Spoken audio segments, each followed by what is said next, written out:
Oui, je vais traiter de la science et de la langue, et ce sujet va être traité 2 fois sous le titre suivant, La savante et le bavard, parce que Madame Salvia va parler de la science et de la langue du point de vue des sciences. Quant à moi, je vais parler des sciences du point de vue de la langue, et par conséquent, elle sera la savante, et moi, aujourd'hui, je serai le bavard. En 1914, à la veille du premier conflit mondial, 51% des Français parlaient alsacien, picard, breton, basque, languedoc, franco-provençal ou corse. Il fallut donc former des brigades, des bataillons et des corps d'armée, commandés par des officiers locuteurs de ces langues régionales, pour que les paysans fantassins puissent les comprendre et y obéissent. Voilà donc à peine un siècle, la langue française n'était pas majoritaire dans notre pays. 100 ans après, la situation s'est complètement retournée. Pourquoi ce changement foudroyant ? Comment s'est-il produit ? Première raison, l'abominable boucherie de 14 a en effet tué des millions de paysans fantassins qui étaient les locuteurs de ces langues régionales-là. Mais au cours des décennies suivantes, la baisse du nombre des paysans fut telle qu'aujourd'hui, dans notre pays, le nombre des paysans est égal désormais à 0,8% de la population, alors qu'il était au début du XXe siècle de beaucoup plus de la moitié. Du coup, ces langues régionales, breton, corse, picard, languedoc, etc., ces langues régionales, dis-je, sont disparues faute de locuteurs, ou ont beaucoup baissé faute de locuteurs. Faute de locuteurs, c'est sûr, mais aussi le monde rural, ses habitudes, ses outils, ses objets ont tellement disparu que ces langues ne désignaient plus d'objets réels et présents. Deuxième raison. Dès lors, devant cette déroute, des militants de très bonne volonté ont voulu les conserver ou les sauver en initiant des enseignements dans le secondaire et le supérieur de ces langues régionales. Mais cependant, cet enseignement n'a pas pu enrayer leur inévitable et lent affaissement. J'en trouve une raison, peut-être une raison paradoxale. C'est que ces enseignements des langues régionales dans le secondaire et dans le supérieur ont été proposés dans les classes et dans les départements de lettres. Or, dans les classes et les départements de lettres et de sciences humaines, on apprend la langue des hommes, la langue des relations humaines, on n'apprend pas la langue des objets. Et la question que j'ai envie de poser, fallait-il enseigner ces langues dans les départements de sciences pour qu'elles puissent dire, pour continuer à survivre, des mots tels que tétraèdre, boson de Higgs ou ATP triphosphate. Voilà donc posée par la question de la vie et de la mort des langues, la question qui est l'intitulé de nos 2 conférences, la langue et la science. Vie et mort de certaines langues, quel rapport avec la science ? J'ai donc assisté toute ma vie à la vie et à la mort de certaines langues. Mes parents parlaient gascon et quercinois, je les parlais, je ne les parle plus, faute d'interlocuteurs. Faute d'interlocuteurs, mais aussi d'objets à désigner ou à construire.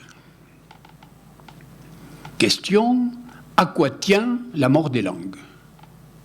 Faut-il redouter la mort de certaines langues, dont peut-être la nôtre, celle que nous partageons ce soir, la langue française ? Et pour savoir comment meurt une langue, je voudrais poser la question, mais qu'est-ce donc une langue vivante? Et je vais commencer par vous proposer une réponse à cette question. Qu'est-ce donc une langue vivante? La réponse que je donnerai volontiers à cette question, c'est qu'une langue vivante est une puissance. Et je vais m'expliquer sur ce mot puissance. Je prends puissance au sens du potentiel, de la capacité. Une langue vivante a le pouvoir. Une langue vivante a le pouvoir de tout dire. Elle prétend qu'elle peut tout dire.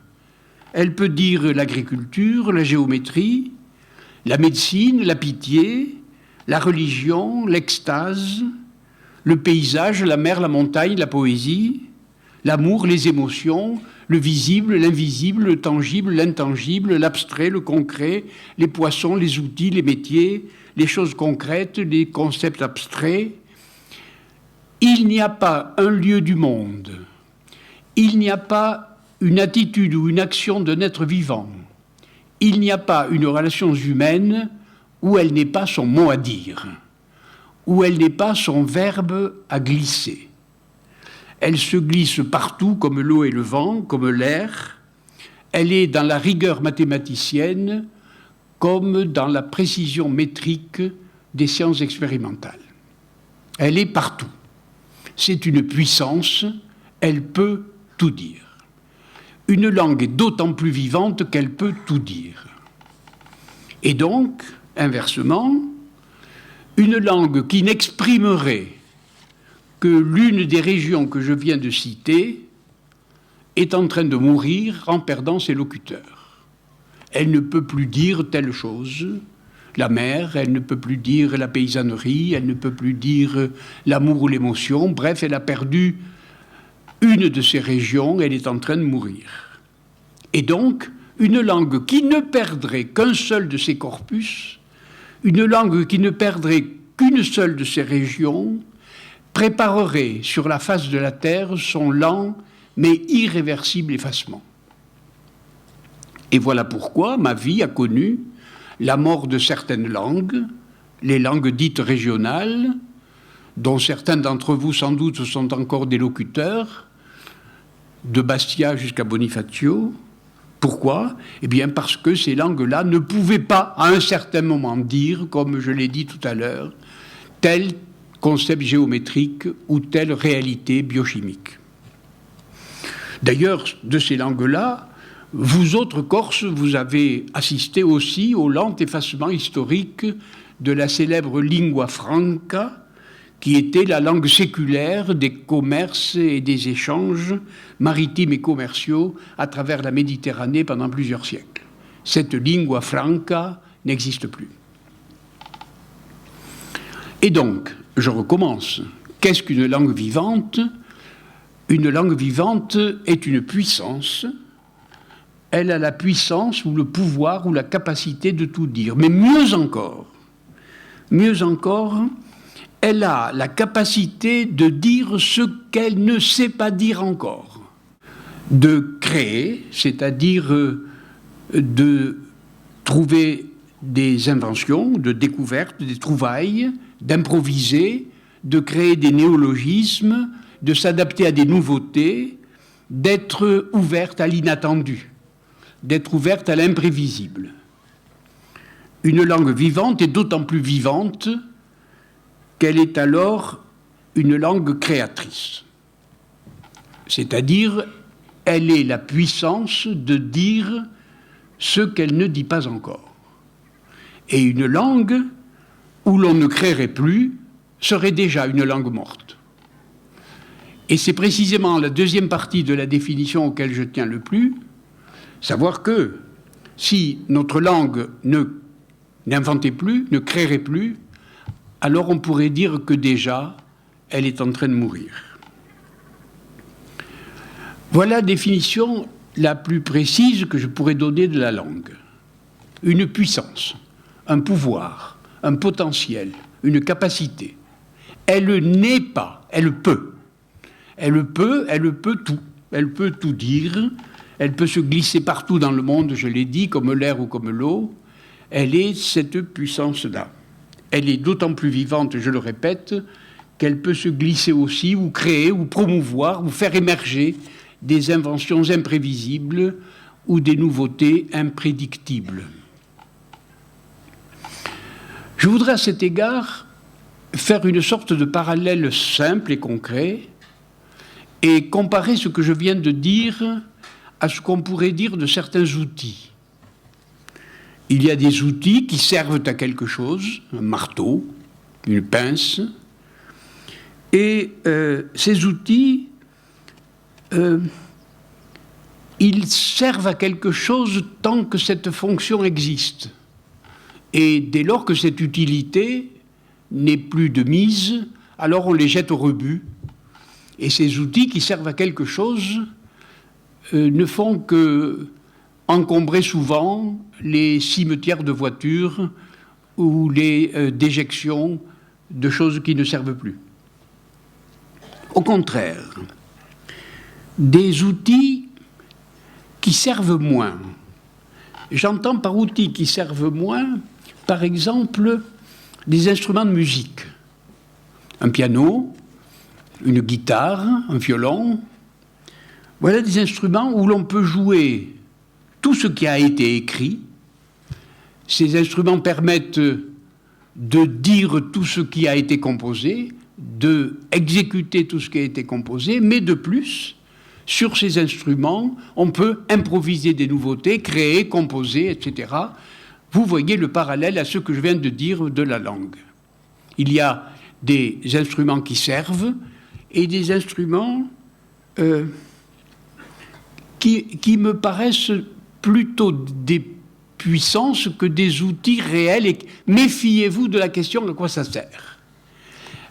Lorsque vous posez la question à quoi ça sert cette chose-là, on a l'impression qu'on définit quelque chose qui peut rejoindre vite les champs d'épandage et qui mesure très vite la ringardise de son utilisateur. Et ce qui sert moins, ou ce qui peut se définir comme des choses qui ont des utilités qu'on ne peut pas prévoir, m'intéresse beaucoup plus, et je vais en prendre quelques exemples. Le premier exemple que l'on connaît bien, c'est l'exemple de la main. À quoi sert la main? Je ne peux pas répondre à cette question.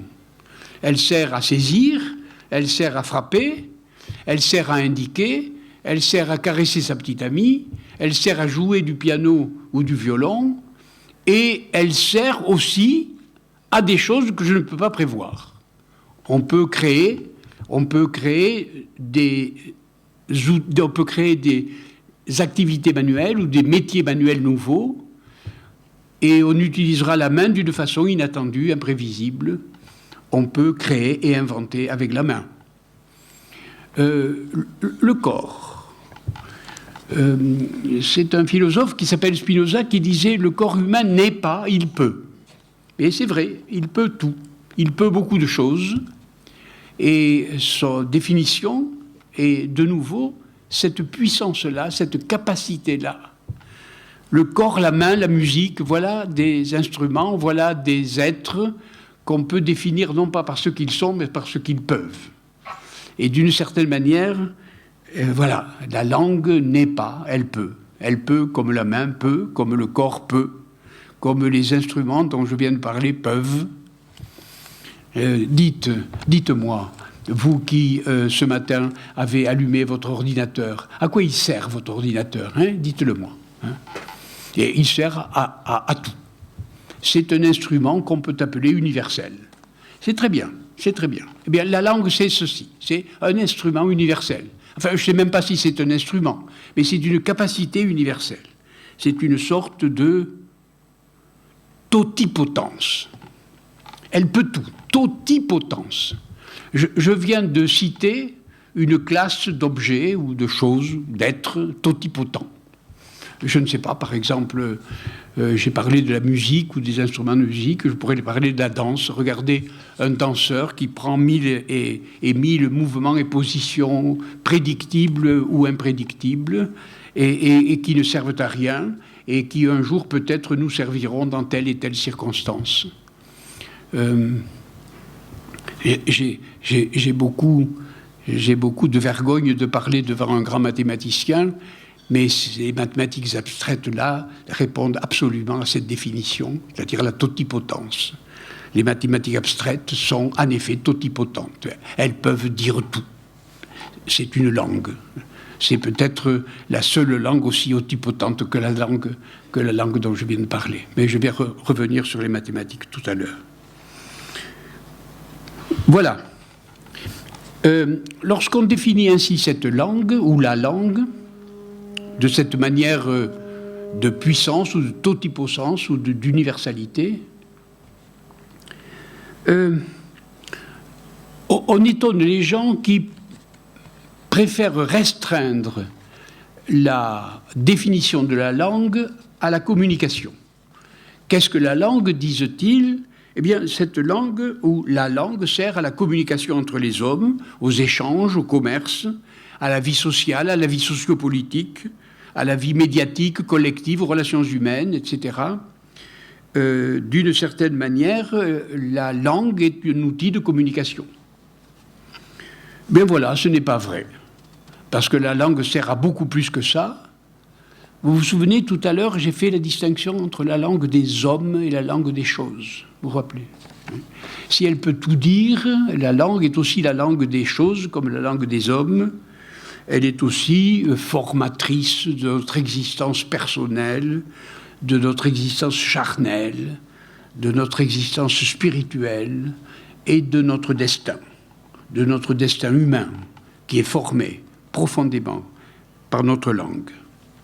Et à supposer que nous restreignons cet usage de la langue à la communication humaine, aux échanges, au commerce, aux discours sociopolitiques, alors peut-être si la langue se réduisait à cela, nous deviendrons assez vite des animaux politiques, de stricts animaux politiques, des fourmis, des termites, des abeilles, danger majeur qui guette l'espèce humaine et en particulier aujourd'hui. Et à ce propos, je voudrais quitter les définitions un peu abstraites pour raconter une très très vieille histoire. Dans la plus haute antiquité grecque, bien avant que cette culture de génie invente la géométrie, la langue grecque avait un mot pour dire la vérité. Et pour dire la vérité, les anciens Grecs, non pas les Grecs classiques, mais les anciens Grecs de l'époque homérique, disons, les anciens Grecs appelaient la vérité aletheia, aletheia. Et vous le savez sans doute, dans nos langues gréco-latines, le préfixe a ou alpha désigne la négation de la racine qui le suit. Donc, aletheia voulait dire la négation de letheia. Et letheia, c'était une racine construite sur un nom propre, le Léthé. Et le Léthé était un fleuve, et très précisément le fleuve des enfers, et très précisément le fleuve par lequel on entrait aux enfers. Donc, lorsqu'un homme, lorsqu'une femme mourait, elle se présentait à la porte des enfers sur le rivage du Léthé. Et là, un nocher, un marinier sur sa barque, embarquait celui qui venait de mourir et l'amenait sur l'autre rive du Léthé où il disparaissait dans les profondeurs infernales. Et ce Léthé, en langue grecque, voulait dire l'oubli. En effet, un homme ou une femme qui mourait, traversant le Léthé, disparaissait dans les ombres infernales et était parfaitement oublié des survivants de la Terre. On s'en souvenait un peu, on s'en souvenait beaucoup, on oubliait totalement qu'il avait existé. Et par conséquent, mourir, ça voulait dire être oublié. Non. Certains d'entre ces morts, des hommes ou des femmes, avaient le privilège de réembarquer sur l'autre rive du Lété et de revenir sur la rive première. Et c'est pourquoi le mot aletheia, a privatif, voulait dire l'inverse de la fonction que remplissait le fleuve Lété. Donc ce n'était plus l'oubli, mais c'était le ressouvenir. En effet, on se ressouvenait de certains d'entre nous. Alors on se ressouvenait d'Ulysse, le navigateur, on se ressouvenait d'Achille, qui s'était révélé par ses exploits pendant la guerre de Troie, on se ressouvenait d'Alexandre, on se ressouvenait, etc. Et pourquoi s'en ressouvenait-on? Oh, c'était tout simple, disaient les anciens Grecs, c'est parce que on parlait d'eux. Ils avaient conquis la gloire sociale, et ayant conquis la gloire sociale, on se souvenait d'eux parce que leurs exploits étaient vrais, parce que les historiens le disaient. Aletheia voulait dire la vérité, et la vérité était définie par la gloire sociale, c'est-à-dire ce que l'on disait. Est-ce vrai? Oui, on le dit. Est-ce vrai? Oui, Homère l'a dit. Est-ce vrai? Oui, les journalistes l'ont dit. Est-ce vrai? Oui, la télé l'a dit. Est-ce vrai? Oui, les politiques l'ont dit. Nous y sommes. Qu'est-ce que la vérité? C'est la gloire sociale. Et maintenant, qu'est-ce que la science? Ce pourquoi les Grecs ont inventé la science, savoir la géométrie, la démonstration, et par la suite la physique et nombre d'autres raisonnements logiques, c'est qu'à un moment, certains d'entre eux ont refusé violemment cette définition d'aletheia. Ils ont refusé l'idée que la vérité ne pouvait se réduire aux relations sociales, que la vérité ne pouvait pas se réduire à ce que certains d'entre eux en disaient. C'est-à-dire la vérité n'était pas l'accord de la société. On pouvait être en désaccord à la société et être dans la vérité, alors que la société, au contraire, était dans l'erreur. Et c'est ainsi que certains philosophes, certains mathématiciens, certains géomètres ont inventé la science en refusant la notion d'aletheia au sens ancien du terme, et c'est ainsi qu'aletheia est devenue la vérité, mais la vérité selon la démonstration mathématique, la vérité selon l'expérience physique, la vérité selon la mesure, selon les rigueurs et selon la précision. Et pour pouvoir conquérir la notion de vérité scientifique, il a fallu réellement refuser la notion de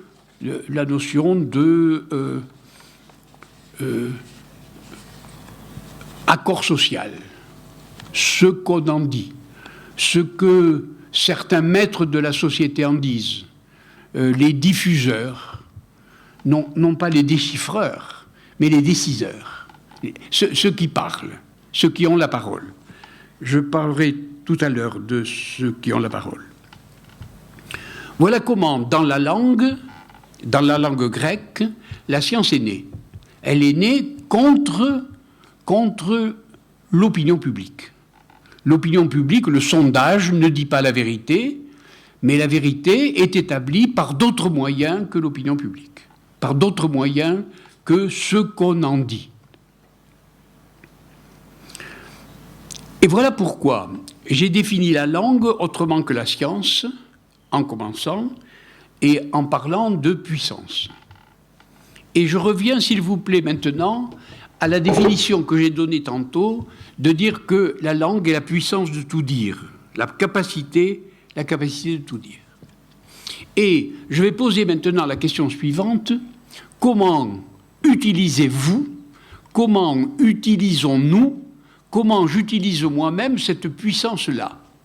La langue étant la puissance de tout dire, comment l'utilisons-nous? Et la réponse est un peu celle que je faisais sur les outils, celle que je faisais sur les ordinateurs, celle que je faisais peut-être même sur les mathématiques. Nous ne l'utilisons qu'à peine 1/1000 de sa puissance. Nous n'utilisons notre ordinateur, enfin au moins moi, qu'à 1/1000 ou 1/100 de sa puissance, de sa capacité. Est-ce que j'utilise la langue au plein de sa capacité? La réponse est non. Elle est évidemment non. Je n'utilise la langue qu'à très peu de sa capacité. Alors je vais essayer, à partir de maintenant, d'entrer un peu dans les détails. J'aimerais comparer, pour être concret et bref et clair, j'aimerais comparer la langue dont je viens de définir sa fonction première, je voudrais la comparer à un iceberg.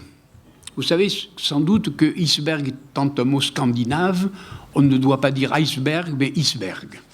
Je compare la langue à un iceberg, et cet iceberg est plongé dans la mer, dans l'eau, et ne dépasse de la surface de l'eau qu'une petite partie de la masse totale de l'iceberg.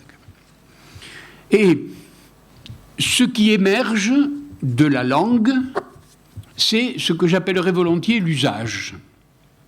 Je vais rentrer un peu dans le détail de l'usage, s'il vous plaît. Et je vais prendre un exemple, je vais dire, je vais prendre une corde pour lier un bouquet de fleurs. Voilà, une phrase, n'importe laquelle. J'ai employé le mot corde et j'ai employé le mot fleur. Vous qui êtes marin, ici, à Ajaccio, vous savez que des cordes, il n'y en a jamais à bord d'un bateau. Il y a des haussières, il y a des bitors, il y a 1000 sortes de câbles, mais il n'y a pas de corde. Par conséquent, le mot corde est rentré dans l'usage, mais c'est un mot qui est inutile sur un bateau, qui ne sert pas sur un bateau, et par conséquent, le mot corde est dans l'usage, mais il ne veut rien dire pour un métier qui utilise précisément des cordages. Le métier qui utilise précisément des cordages n'utilise jamais le mot corde. Un charpentier qui fabrique des fermes n'utilise jamais le mot poutre. Il sait ce que c'est qu'un arbalétrier, mais il ne sait pas ce que c'est qu'une poutre. De la même façon, un botaniste ou un fleuriste n'utilise pas le mot fleur. Il sait ce que c'est qu'une violette, qu'une campanule, qu'un arôme, il sait ce que c'est qu'un lys, qu'une rose, etc. Et encore une rose. C'est bien abstrait. Donc, vous le pensez, il y a deux sortes de mots. Il y a le mot d'usage qui est en haut de l'iceberg, le mot fleur, le mot poutre, le mot corde. Mais si vous l'utilisez dans un sens extrêmement abstrait, d'une abstraction plate et sans intérêt, et que le marin, que l'homme de métier, que le fermier, enfin pas le fermier, que le charpentier qui fait une ferme ou que tout autre métier ne comprendra pas. Et encore une haussière. Il y a plusieurs sortes d'haussières. Il y a les traversiers, il y a la garde montante, la garde descendante. Une haussière, c'est déjà très abstrait. Donc quand on rentre dans le métier et dans le concret, on découvre le mot propre. Et le mot propre est monosémique, c'est-à-dire il n'a qu'un sens. Un arbalétrier est exactement placé là, dans la ferme ou dans la charpente. Une haussière ou un garde-montante est un cordage placé là et là seulement. C'est lui. Donc c'est le mot propre.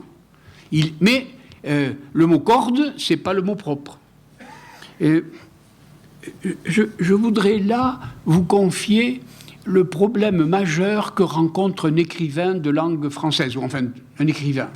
Un écrivain est un homme très malheureux qui a presque à chaque instant à choisir entre une haussière et une corde.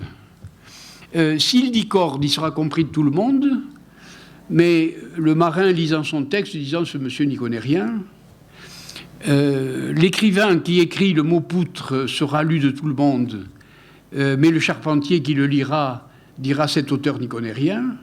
Par conséquent, on hésite tout le temps entre le mot courant, polysémique, corde veut dire beaucoup de choses, et le mot propre qui est monosémique. C'est-à-dire celui qui a beaucoup de sens et qui est dans une abstraction un peu plate, et celui qui a un sens très précis, comme haussière, etc. Et celui qui a un sens très précis est toujours en dessous de la ligne de flottaison.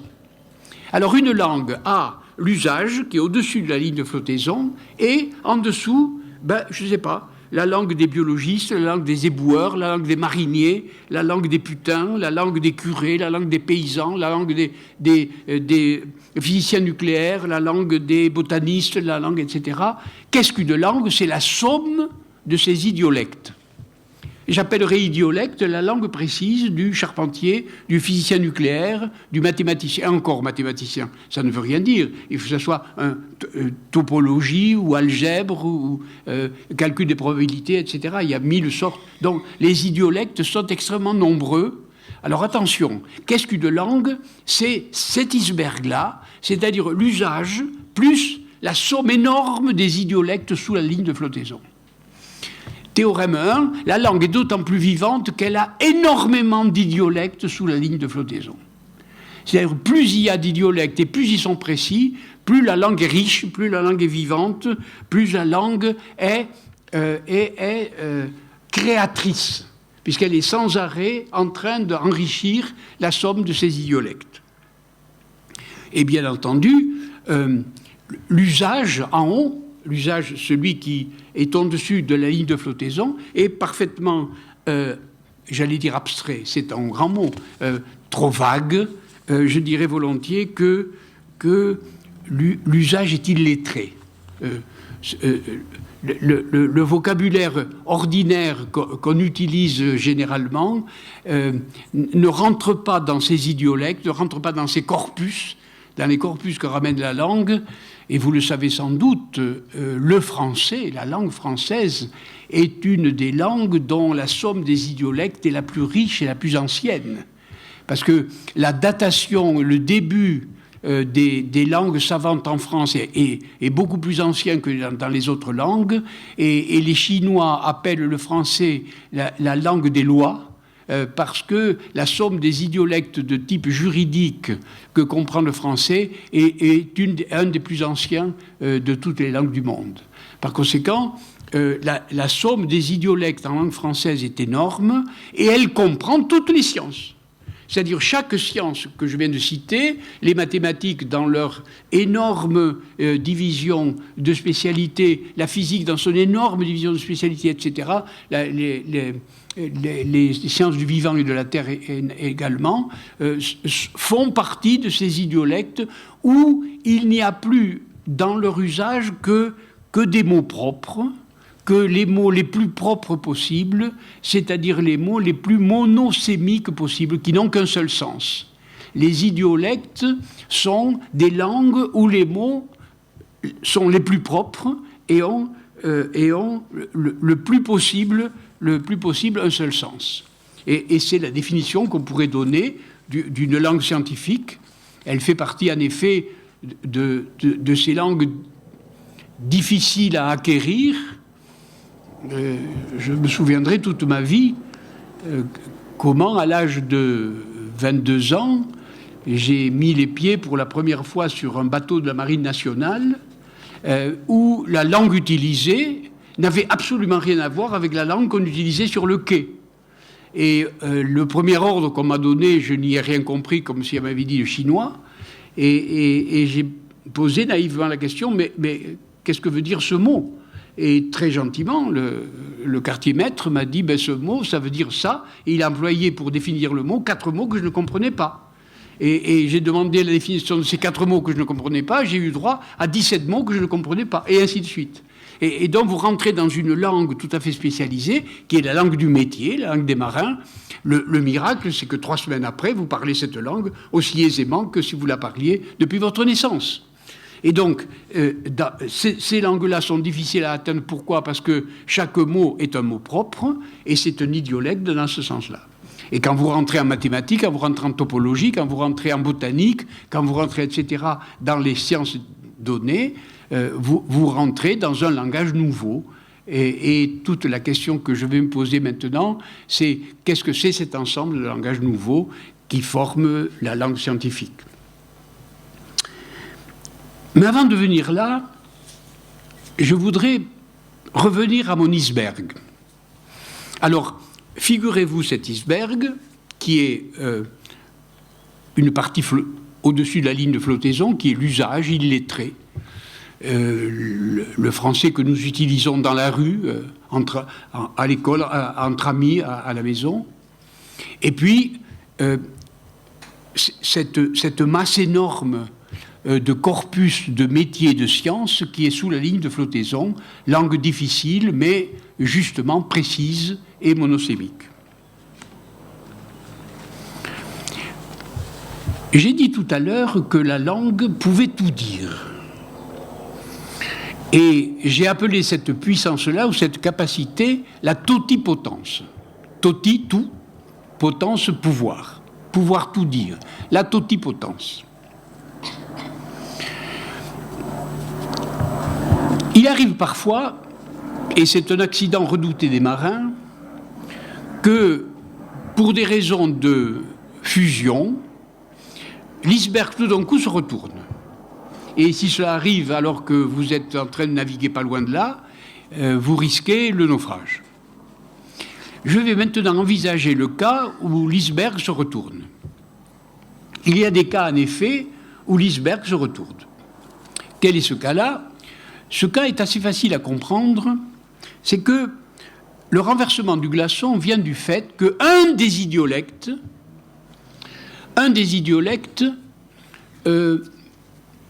devient très important dans la société en question et devient si important qu'il remplace tout d'un coup le langage de l'usage.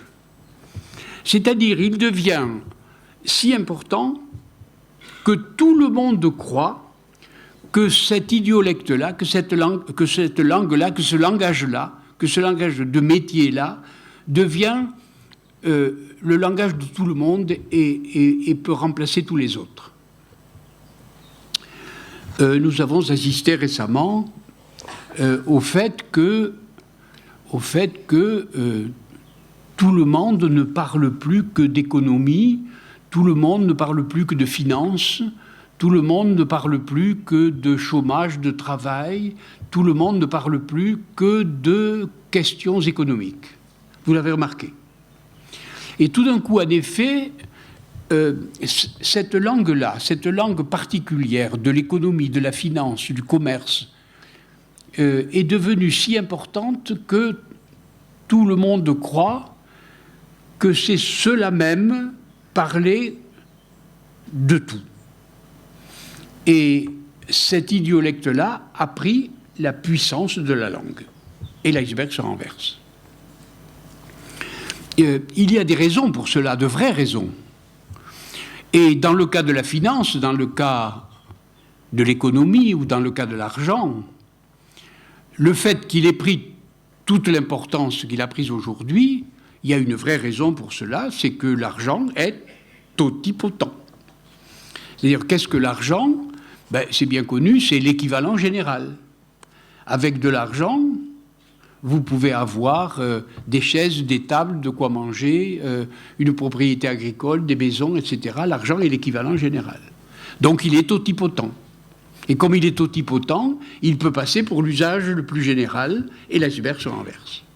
Et tout d'un coup, nous avons une société qui ne parle plus la langue, qui ne parle plus sa langue entre puissance de tout dire, mais qui restreint sa langue à un idiolecte, cet idiolecte-là. Et c'est pour ça qu'aujourd'hui, la plupart des gens, à la radio, à la télé, dans les journaux, etc., ne parlent plus que d'économie, d'argent. L'idiolecte s'est renversé.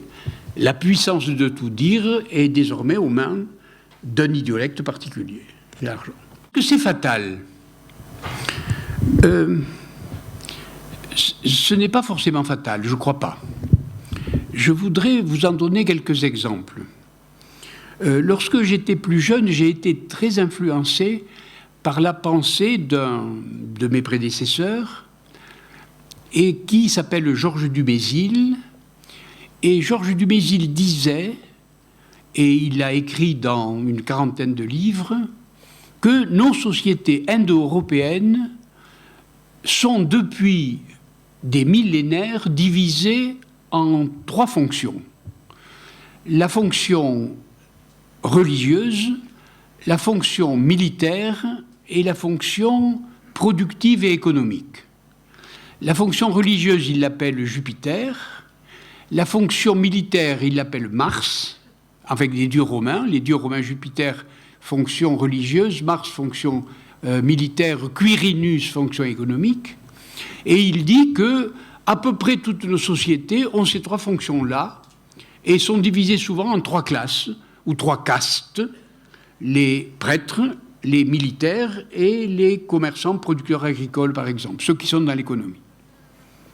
Et il ajoute qu'il est arrivé que dans nos histoires, dans l'histoire des sociétés dites indo-européennes, eh bien, l'histoire s'est partagée en des moments où les religieux avaient le pouvoir, attention, avaient la parole, où les militaires avaient le pouvoir, attention, avaient la parole, je recommence, où les religieux avaient le pouvoir, je recommence, avaient la puissance, je recommence, avaient la parole, où les militaires avaient la puissance, avaient le pouvoir, avaient la parole, et puis un moment où Quirinus, les économistes, l'argent, le commerce, les producteurs avaient la puissance, le pouvoir, la parole.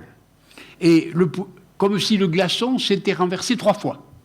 C'est-à-dire un des idiolectes avait pris le pouvoir de l'usage, mais avec des raisons parfaitement satisfaisantes, c'est-à-dire qu'en effet, Dieu est tout-puissant, et les religieux avaient raison, la violence est toute puissante, rien ne lui résiste, et ils avaient raison, et l'argent est l'équivalent général, ben ils avaient raison, on peut prendre l'usage. Et vous voyez donc que là, le fait que pour nous, aujourd'hui, l'argent soit l'équivalent général, c'est-à-dire remplacer dans notre discours ordinaire la langue en entier, ben, c'est tout simplement une sorte de 3e avatar d'une loi historique qu'on peut mettre en place et dire, ben voilà, ça s'est déjà vu, mais ça s'est vu sous d'autres moments. Et toute la question est de savoir si nous sortirons un jour de cette ère-là, comme on est sorti de l'ère de la théocratie, comme on est sorti de l'ère de la féodalité, comme on sortira peut-être de l'ère de la plutocratie. Vous voyez, c'est une affaire de puissance. Et vous comprenez pourquoi maintenant, en vous retournant, j'ai défini la langue comme une puissance, comme une capacité. Une puissance au sens alors complet du terme puissance. Et maintenant que j'ai parlé de la langue en général, je voudrais revenir à mon histoire des langues scientifiques de tout à l'heure, que j'ai commencé vaguement en parlant de périodes très archaïques et en me souvenant avec vous de la notion d'aletheia. Vous vous rappelez ?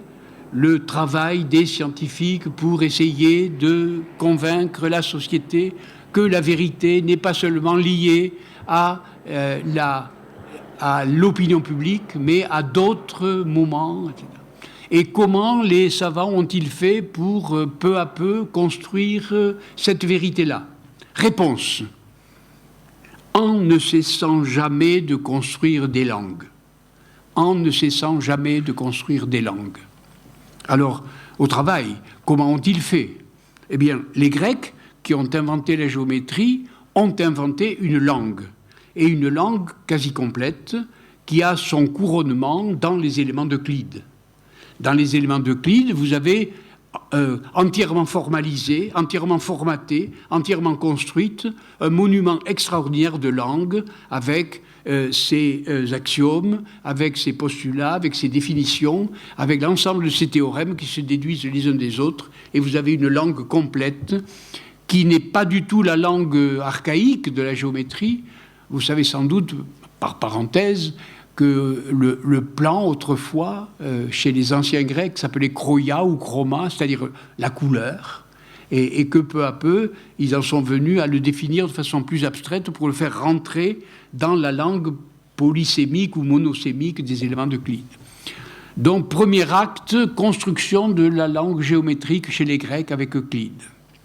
Deuxième acte, au Moyen-Âge, peu à peu, l'algèbre est rentrée dans cette langue-là, et au moyen des algébristes, dont le premier serait Eudoxe de Cnide chez les Grecs et dont les derniers seraient arabes, l'algèbre est venue peu à peu compléter le langage de la géométrie. Je vais très vite. Invention d'un langage géométrique, invention d'un langage algébrique, et peu à peu, avec les grands, Descartes, etc., invention de langage, géométrie algébrique, calcul infinitésimal, et ainsi de suite, donc des langues adaptées de plus en plus raffinées du côté mathématique. Et soudain, au XVIIe siècle, invention extraordinaire d'une nouvelle langue, c'est Galilée qui écrit cette parole extraordinaire, la nature, ou les choses de la nature sont écrites en langage mathématique. Le mot langage mathématique est utilisé par Galilée pour dire que les choses elles-mêmes parlent la langue mathématique. Vous vous souvenez, tout à l'heure, j'ai, à propos des langues régionales, fait la distinction entre la langue des hommes et la langue des choses. Voilà, c'était pour en revenir là. C'est-à-dire que Galilée dit vraiment que la langue mathématique n'est pas forcément la langue que nous parlons entre nous, mais la langue que les choses elles-mêmes parlent. Enfin, elles sont écrites, elles sont codées en langage mathématique. Et la définition de la physique mathématique, c'est de nouveau une définition linguistique. Mais le siècle le plus extraordinaire concernant les langues scientifiques, c'est évidemment le XVIIIe siècle. L'époque des Lumières, on parle souvent de l'encyclopédie comme somme de la totalité des sciences. N'oubliez pas qu'il s'agit d'un dictionnaire. Et comme il s'agit d'un dictionnaire, il s'agit de créer une langue avec des mots scientifiques sous le patronage de tous les philosophes de la langue de l'époque, en particulier de Condillac. Et à ce moment-là, apparaissent plusieurs autres langues scientifiques qui sont tout à fait remarquables à cette époque-là.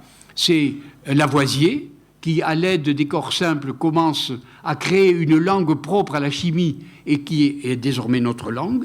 C'est-à-dire, il arrive à construire la formation grammaticale des mots chimiques.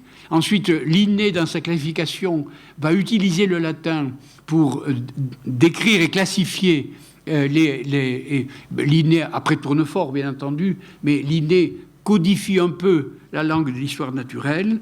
Mais je voudrais, par parenthèse, là, glorifier le XVIIIe siècle, non seulement parce qu'il a créé des langues comme la langue de la chimie ou amélioré la langue de l'histoire naturelle, mais n'oubliez jamais que ce siècle-là a créé d'autres langues vraiment tout à fait passionnantes et que certains d'entre vous connaissent sans doute. C'est premièrement la langue des sourds-muets, c'est-à-dire la langue des signes de l'abbé de l'Épée, qui a été créée aussi sous le même mouvement de création de langues techniques, non seulement de métiers, mais aussi de sciences, et aussi Braille, c'est-à-dire la langue des aveugles. Vous voyez donc qu'il y a un grand mouvement là de création de langues, dont les langues scientifiques sont les filles. Bien entendu, aujourd'hui, nous parlons une autre langue. Il me semble même que le père de toutes ces langues-là serait Alan Turing, c'est-à-dire celui qui... Je ne sais pas si les gens connaissent l'histoire d'Alan Turing. Pour détendre l'atmosphère, je voudrais bien la raconter. Alan Turing est professeur d'arithmétique dans un collège de Cambridge dans les années 35-36. Vous connaissez ça? Peut-être pas. Tout ordinateur est dit une machine de Turing, T-U-R-I-N-G. Il est professeur d'arithmétique à Cambridge dans les années 35-36. La guerre éclate, 39, la guerre éclate. Il est convoqué sous les drapeaux et comme il est spécialiste d'arithmétique, il est nommé au ministère de la Marine comme déchiffreur de messages, décodeur de messages. Et vous le savez sans doute, la marine allemande, pendant la guerre, avait créé une machine extraordinaire qui s'appelait Enigma, qui était chargée de coder ou d'encoder tous les messages que l'amirauté allemande envoyait à ses vaisseaux. Turing a été de décoder ou de déchiffrer les messages de l'amirauté allemande. Il a réussi. Il a réussi, lui aussi, à former une machine qui a réalisé l'exploit de déchiffrer la totalité des messages échangés par les armées allemandes. Et d'une certaine manière, on peut dire que Turing a gagné la guerre. Parce que l'amirauté britannique et les amirautés alliées ont passé toute la guerre à essayer de cacher à l'armée allemande qu'on avait décodé leurs propres secrets. Et donc ils savaient absolument tout ce que l'armée allemande devait faire, à la fois pour le débarquement et toute autre manœuvre navale. Donc Turing a gagné la guerre, oui, tout simplement. Et tout à fait modestement, ce brave mathématicien est rentré dans ses foyers la guerre finie et a continué à enseigner l'arithmétique à Cambridge. Et 3 ans après, il était cambriolé. Et il est allé voir le commissaire de police pour déposer plainte. Et le commissaire de police lui a dit « Vous avez quelque idée de celui qui vous a cambriolé ?» Et Turing a dit « Oui, je le connais parfaitement. C'est mon amant. Je suis homosexuel et c'est mon amant qui m'a volé tout ce que j'avais parce qu'il avait la clé de chez moi. Donc je porte plainte contre lui. » Et le commissaire de police lui a dit « Savez-vous, monsieur, que la législation britannique condamne l'homosexualité ?» Et ce n'est pas le voleur qui est passé devant les tribunaux, ça a été Turing. Et Turing a été condamné à choisir entre l'emprisonnement et une sorte d'empoisonnement, de traitement par une pharmacopée plus ou moins dominée à l'époque, qui lui a donné tellement de tourments qu'il s'est suicidé. La Grande-Bretagne a tué son sauveur.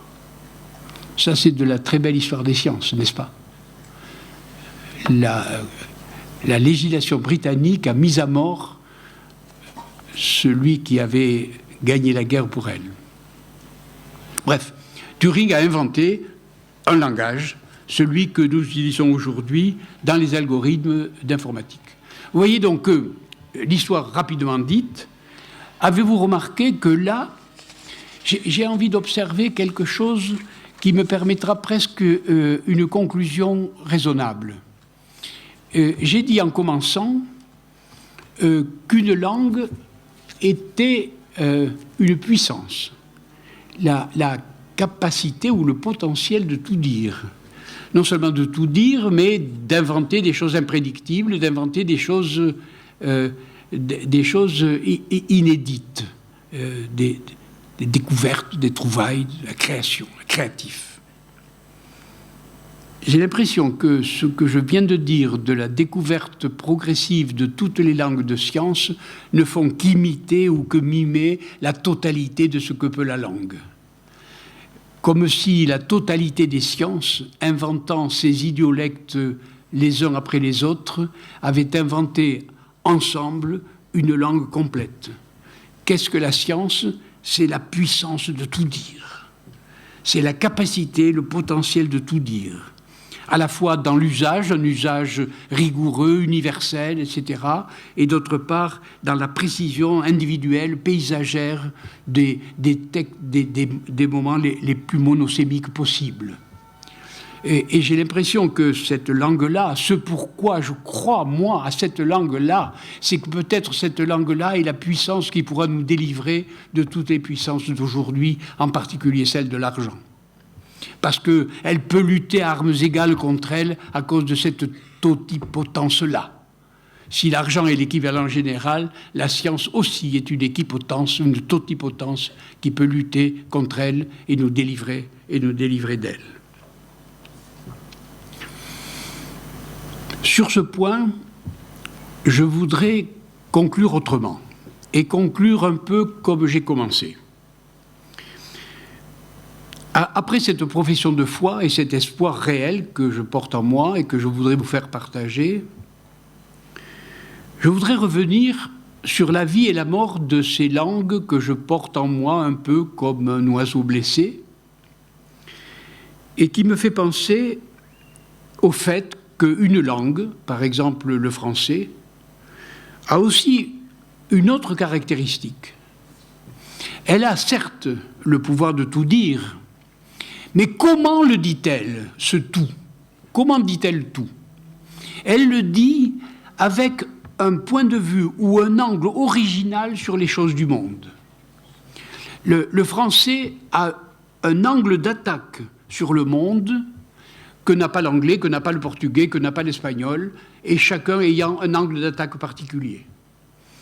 Et c'est pourquoi un dictionnaire est toujours un tissu de mensonges. Je veux dire par là qu'un mot dans une langue donnée ne se traduit jamais par un mot dans une autre langue, mais se traduit par une sorte de flou artistique dans une aire sémantique extrêmement large. Oui, un dictionnaire est un tissu de mensonges. Et par conséquent, oui, une langue, le français, l'anglais, le portugais, n'importe quoi, le chinois, le mandarin, sont des attaques originales et précises sur les choses du monde.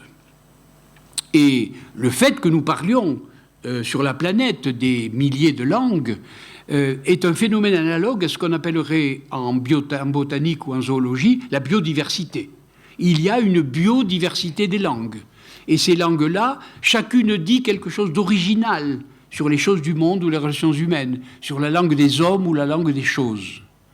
Et ce point de vue original est tel que je regretterais énormément qu'une langue meure. Et ce pourquoi j'ai commencé un peu par cette oraison funèbre des langues régionales, c'est que les langues régionales aussi avaient un angle d'attaque sur les choses au moins rurales, vous voyez, et que je ne voudrais, et que j'ai vraiment regretté que ces langues s'affaiblissent. Et qu'arrivera-t-il au français s'il mourrait? Autrement dit, cela pose la question du fait que dans les sciences, désormais, nous ne parlons dans le monde qu'une seule langue, c'est-à-dire l'anglais. Et ça pose un problème réel et profond qui serait le suivant. S'il est vrai qu'une langue, en tant que puissance de tout dire, est un véritable angle d'attaque original sur les choses du monde, que perdons-nous si nous ne parlons qu'une langue? Réponse, nous allons perdre la totalité des autres angles d'attaque sur les choses du monde. Et si la langue n'est pas seulement une puissance de tout dire, mais une puissance de créer des nouveautés imprédictibles, comme je l'ai dit tout à l'heure, est-ce qu'on ne perd pas, en parlant qu'une langue, d'autres pouvoirs de créer, et de créer autrement et de façon différente? C'est vraiment une question. Alors la réponse à cette question est aussi évidente que la question. Je veux dire par là que tout le temps, dans toute l'histoire, on a eu une langue de communication. L'anglais n'est que la 5e ou 6e langue de communication des sciences du commerce et de l'humanité. En effet, dans le bassin méditerranéen qui vous est familier, la langue grecque a été pendant des siècles la langue de communication, qu'on appelait d'ailleurs koiné. Koiné, ça veut dire la langue commune. Et la preuve, c'est que les Juifs disaient synagogue, qui est un mot grec, que les Égyptiens disaient pyramide, qui est un mot grec, et que les chrétiens disaient évangile, qui est un mot grec. Et par conséquent, la koiné était grecque, et tout le monde parlait grec. Et d'ailleurs, dans les sciences telles que nous les pratiquons aujourd'hui, beaucoup de mots sont d'origine grecque. Et je dis volontiers que le grec et le latin sont des langues mortes et vivantes dans la langue scientifique d'aujourd'hui, un peu comme les dinosaures sont morts et vivants dans les oiseaux d'aujourd'hui. C'est-à-dire, les oiseaux sont encore des dinosaures, vous le savez, c'est des sauriens. Eh bien, nous parlons encore, vous autres savants, parlez encore grec et latin, un peu comme les oiseaux sont des dinosaures. Donc, les Grecs et les latins, le grec et le latin ont été les langues de communication. Puis ensuite, ça a été le français, vous le savez, qui a été la langue de communication 17e, 18e et une partie du 19e siècle. On a failli revenir au latin à la fin du 19e siècle, puisqu'à peu près toutes les thèses en Europe, qu'elles soient de mathématiques ou autres, étaient dans le latin. Mais on a raté ce virage-là, et on est tombé sur l'anglais, disons, à la fin de la Seconde Guerre mondiale, et aujourd'hui, la langue commune, c'est l'anglais. Demain, ce sera peut-être le pékinois ou le mandarin, en tant que langue, disons, majoritaire sur la Terre, on n'en sait rien. Enfin, pour le moment, c'est l'anglais. Et toute la question est de savoir, allons-nous enseigner aujourd'hui la totalité des sciences dans une langue autre que le français? C'est une vraie question. Et la question est difficile à résoudre parce que les deux arguments sont valables dans les deux sens. Il nous faut absolument une langue de communication et il est normal, salutaire et raisonnable que les savants aient en commun une langue de communication. Ils ne peuvent pas parler toutes les langues, il en faut donc une, c'est obligatoire. Et non seulement c'est vrai dans la pratique, mais c'est vrai dans l'histoire, puisqu'il y a eu tout le temps des langues de communication. Mais deuxièmement, qu'est-ce qu'on perd si par hasard, à un certain moment, le français n'est plus enseigné comme langue de science? Là, on va retourner à un état où nous étions au Moyen-Âge, avant François Ier, dont vous vous souvenez sans doute, où il y avait la langue maternelle et la langue paternelle. La langue paternelle, c'était le latin, que le père parlait parce qu'il était avocat, parce qu'il était médecin, parce qu'il était juriste, etc. Et la langue maternelle, qui était le français, qui était la langue qu'on parlait à la maison.